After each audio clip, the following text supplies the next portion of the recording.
ደሞ ወዴት ልትሄጂ ነው ልብስሽን የምትከቺው? ጓደኞቼ ጋር። አልበዛም ግን? ምን ነው ተቆጪ የለኝም አልሽ ግን አንቺ? የምቆጣበትና የማስፈቅድበት ጊዜ አልፏል።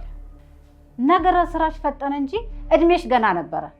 እንዲህ ለማይረባ ጓደኝነት ጊዜሽን እያጠፋሽ በአግባቡ ጊዜዋንና እድሜዋን የተጠቀመችዋን ልጅ አንቺ ምን እንዳደረግሻት ራስሽን ጠይቂ። ቅድስት ጠበቃ ይሁንሽላት እንዳይሆን። ጥብቅና ሳይሆን ትክክለኛውን መንገድ እንድትመርጪ የእናትነቴን እየመከርኩሽ ነው። አባባልሽ ግን አይመስልም። እናትነትሽ ለኔ እንጂ ለሱ አይደለም። ካሁን በኋላ ላይ ሊና እያዳለሽ እኔን እንዳታወሪኝ። ልጄ ብዬ መስሎኝ ተቀብዬ ወደዚህ የገባ ነው። አየሽ ቃልሽን ስትበይ ድሮም የምፈራው ይሄን ነበር። ለኔም የገባሽልኝ ቃል ለራሱ ያህል ነበረ። ቃሌን አልበላሁም። ሁሉም ነገር በሂደት ነው የሚሆነው። በሂደት ያልሽ ይመስሎኝ ሰውየው አንድም ንብረትም ሳያባክን ህልምሽን ያሳካዋለሁ ያልሽኝ ሳታሳኪው ይኸው ልጅቷን ሊድራት ነበር። ታዲያ መጋፈጥ ነበረብኝ? ተጋፍጬ ማየት ስራ ሰራሁልሽ። ሙሉ ቃልሽ የሚያምንባት ልጅ ስብርብር አድርጌ ያስቀመጥኩልሽ። ለማንኛውም ክስ ምናምን እያልሽ ነበር። ከስር ከስር ተከታታያት። እሺ አለቃዬ። ባይ።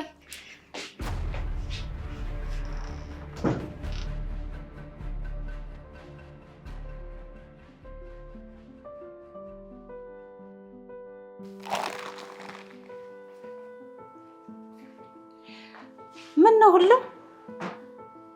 ዛሬ አንዴም ወደ ውጭ አልወጣሽም? አይ ደብሮኝ ነው ትንሽ። ይገባኛል ህሉ።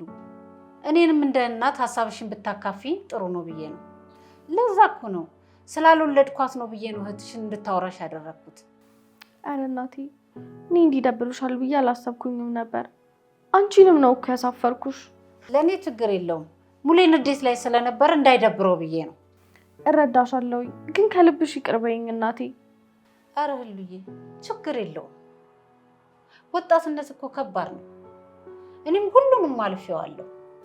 እናቴ ምንም የማውቀው ነገር የለም። ልጁ ራሱ እንዴት አብሮኝ እንደመጣ ምንም የማስታውሰው ነገር የለም። የዛለት ሜላት ስትገባ አይቻለሁ። እኔ ደግሞ ስራው ምኑም ስላደከመኝ ገብቼ ተኝቻለሁ። አንቺ ግን ትወጫለች ብዬ አልገመትኩም ነበር። አዎ እናቴ ሜላት አብራኝ እንደነበረች ነው እንጂ ቀድማኝ እንደገባች አላውቅም ነበረ። ምን ብዬ እንደማስረዳው ሁላ አላውቅም። ለኔ ችግር የለም። አባትሽን ግን በምንም ነገር አርግሽ ካሹ። እውነቱን ሲያውቅ ብቻ ነው ሊካስ የሚችለው። በጣም ጨክኖብኛል። ምንም ነገር ካላስታወሽ እውነቱ እንዴት ካሳ ይሆናል? አይ አንድ ማን እንደሆነ ማውቅ ቅድስት ህሉዬ እሺ መጣሁ። እሺ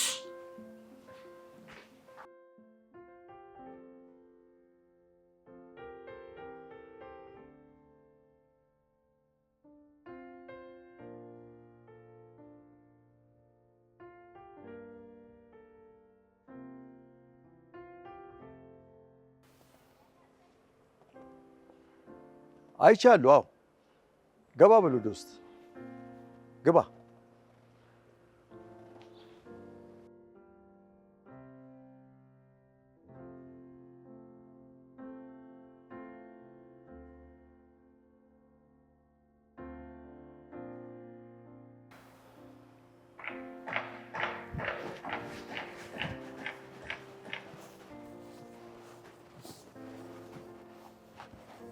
እንዴት ነህ?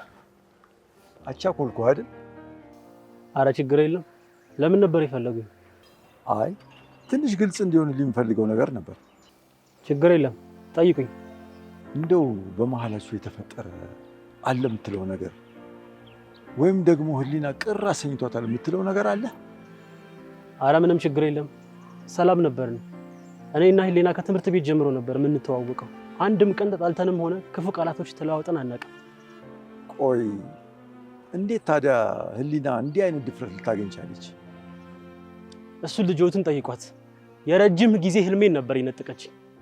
ከሷ ውጭ አንድም ቀን አልሜም አስቤም አላውቅም። የኔን ጥያቄ እንዴት እኔን ይጠይቁኛል? ግራ ገብቶኝ እኮ ነው። ካስከፋው ይቅርታ። ልጆት በደንብ ስላስከፋችኝ ምንም ችግር የለም። ብቻ ግን አንድ መልእክት አድርሱልኝ። ህይወቴን እንዳመሰቃቀልሽው አትቀሪም። እናቴ ስላት ከልቤ እንደ እናቴ አይቻት እንጂ እንደዚህ እንደምትጎዳይ ባውቅ እንደ እናቴ ባልጠሯት ነበር። ትንሽ ቃሉ ልጆትን በደንብ ያውራትና ቃሉን ይቀይሩት።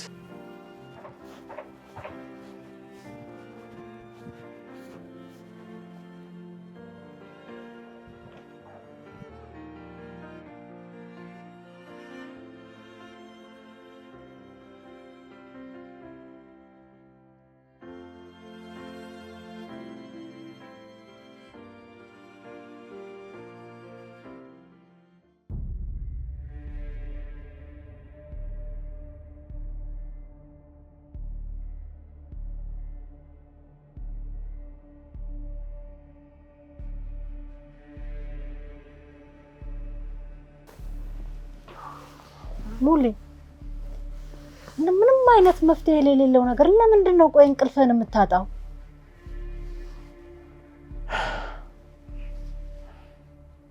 መተኛት አልቻልኩም ቅድስቴ። እንቅልፍ እምቢ አለኝ። አንዷን ልጄን ካልዳርኩ ሞት ነው ያስመሰለብህ። ገና ሜላትን እንድሬለ እንዴ? በሷ እንካሳለን። እውነትሽን ነው ቅድስቴ። አእምሮዬ ማሰብ አያቆምም። መዳር አለመዳሬ ማግባት አለማግባቷ ብቻ አይመስለኝም። ሌላ ምን አለ ሙሌ? ህሊናዬ እንዴት ህሊናዋ ከእጮኛዋ ውጭ ይሻላል? አንተ ደግሞ ወጣቶች እኮ ነገር ስራቸው ሁሉ ግራ አጋቢ ሆነዋል። አይ አንድ ነገር ማሆን አብኛለች። ሰው ቀና ብላ ማታይ ልጅ እንዴት በዚህ ልኩ ልትሆን ቻለች? ሙሌ አሁን የመጨነቅህ ብዛት የሚሆነውም የማይሆኑም ሀሳቦች እየመጡብህ ነው። እንዴት ልበል ቅድስቴ? ህሊናም በዚህ ልኩ በብልግና አሳድጋታለሁ ብዬ አላስብም። አውቃለሁ ሙሌ። አሁን አንዴ የሆነው ምን እናደርጋለን? ያንን ሁሉ ዋጋ የከፈልኩት ቀና እንድትልልኝ እንጂ እኔን እንድታስጎነብሰኝ አልነበረም። ሙሌ እንደው አንተም እሷም ወደ አንድ ቦታ ሄዳችሁ እርፍ እንድትሉ የሚል ሀሳብ አለኝ እኔ። እንደውም እውነትሽን ነው። እዚህ ያየኋት ከምቃጠል ወዲያ ብትሄድልኝ ይሻላል።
ላናግርሽ ነበር የመጣሁት።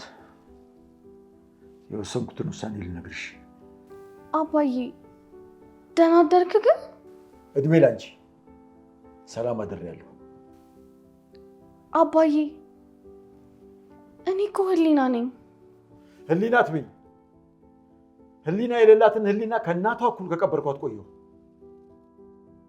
ደረቅ ወሬሽን አታውሪብኝ። አሁን በፈለግሽው ቀን ባትቆይ ደስ ይለኛል። ወደ እናትሽ ቤተሰቦች ሄደሽ እኔም ለትንሽ ቀን ሰላሜን ባገኝ እመርጣለሁ። እሺ እኔ ልሂድ? ብታገቢስ ልትሄጂ አልነበር? ማለት ከቤት እኮ እያባረርከኝ ነው አባዬ። በዚህ ልክ? አዎ፣ ባየሁሽ ቁጥር ያለ እናት ዋጋ ክፍያ ያሳደኳትን ልጅ እየሰጧት ያለው ስም ያንዳንደኛ። እሺ ግን አባዬ አባዬ አትበይኝ፣ አባዬ አትበይኝ። እውነት ለአባትነት የሚመጥን ክብር ስላሳየሽኝ ነው አባዬ የምትይኝ? ወይስ የባለጌ ልጅ ስላስባልሽኝ ነው አባዬ የምትይኝ? ተናገሪ፣ ተናገሪ ያልኩሽ እኮ። ቅርታ አባዬ፣ በዚህ ልክ እንደጎዳው አላወኩኝም ነበረ። ሄሎ ሄሎ ሄሎ፣ አባትና ልጅ እሳትና ጭዶ ነው ልሻል። ካለሽበት ቦታ ቶሎ ነይ። እችን እድል ነው ቶሎ የምንጠቀመው። ቶሎ ብለሽ ነይ። አዎ በፍጥነት ካለሽበት ቦታ ቶሎ ብለሽ ነይ። አባዬ የእውነት የኔ እዚህ አለመኖሬ አንተን ሰላምን የሚያስገኝልህ ከሆነ እኔ እዚህ ምን እሰራለሁ ታዲያ? ጥሩ ያልኩሽ ገብቶሽ ስላሰብሽልኝ ቶሎም ስለወሰንሽ አመሰግናለሁ።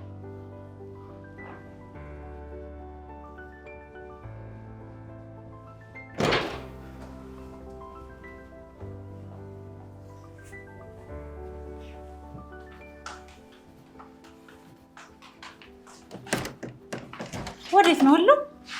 የት ነው የምትሄጂው? እዚህ ነኝ። አባት የተናገረኝ ብለሽ ተወጫለሽ እንዴ? አባት ብዙ ነገር ይናገር የለም እንዴ? እንዴት እንደዚህ ታደርጊያለሽ? በእኔ ነይ እንግባ።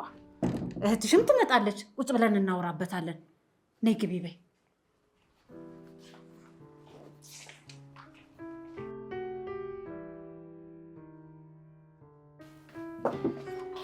ህሉዬ ወዴት ሄዳ ነው?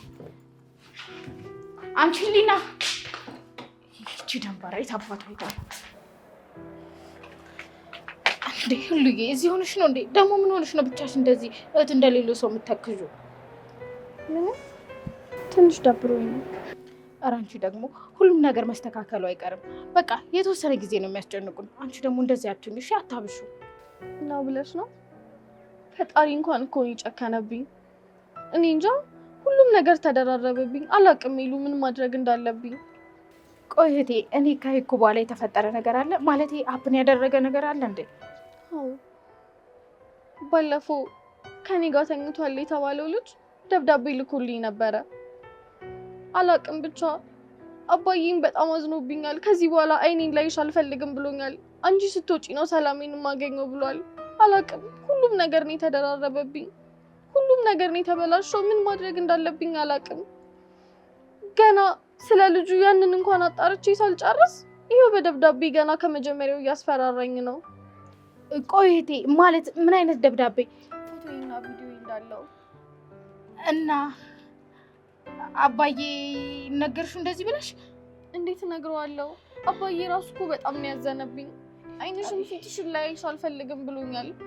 ከቤቴ ውጭልኝ፣ ሰላሜን የማገኘው አንቺን ሳላይ ነው አለኝ። አባዬ እንዴት ነው አይኑን የማየው? አባዬ እውነት አንቺን ከቤት ውጭ አለሽ? ሁሉ አባዬ ከመቼ ጀምሮ ነው በአንቺ መጨከን የጀመረው? አላውቅም። አይኔን ማየት አልፈልግም ከዚህ በኋላ። ማንም እኮ የለኝም። እንደሱ አትበይ ሉሊ፣ ሁሌም እኮ እኔ ከጎንሻለሁ። በቃ ነይ እስኪ ይሄ ትንሽ ይሄት፣ ሁሌ እኔ ከጎንሻለሁ። እሺ አትጨነቂ፣ ሁሉም ነገር ይስተካከላል። እሺ አሁን ቆንጆ ምሳ እሰራላችኋለሁ። በዛውም ደግሞ ምናልባት ከአባዬ ጋር የምትታረቂበት ይሆናል። እንግባና ምሳ ትበያለሽ። እኔ ይቅርብኝ፣ እዚህ ልሆን ማለት እንዴ? አንዳንዴ እስኪ ሰው የሚልሽን ስሚ፣ ድርቅ አትበይ። ይቅርብኝ ሚሉዬ፣ አንቺ ሂጂ። ህሉዬ እሺ በይኝና እንግባ። እሺ በቃ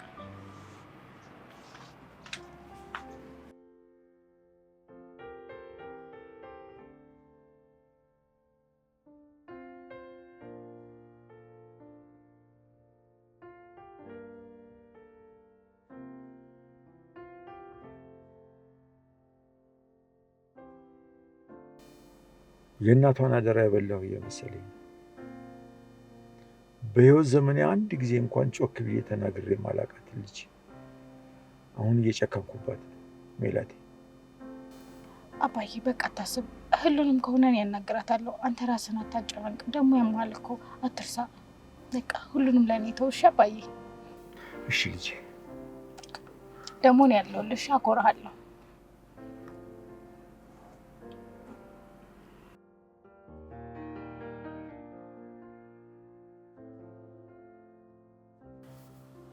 አባዬ ቆንጆ ምሳ ነው የሰራሁላችሁ። በዛውም ወይን ትነግሩኛላችሁ። እህቴ ብይ እንጂ እማዬ ብይ።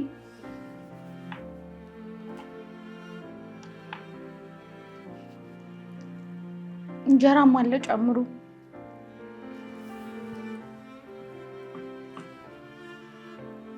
እማዬ ቆንጆ ነው። ቴንኪው እህቴ ብይ እንጂ። በቃ አትጨናነቂ። ቪዲዮ እንደሆነ ምን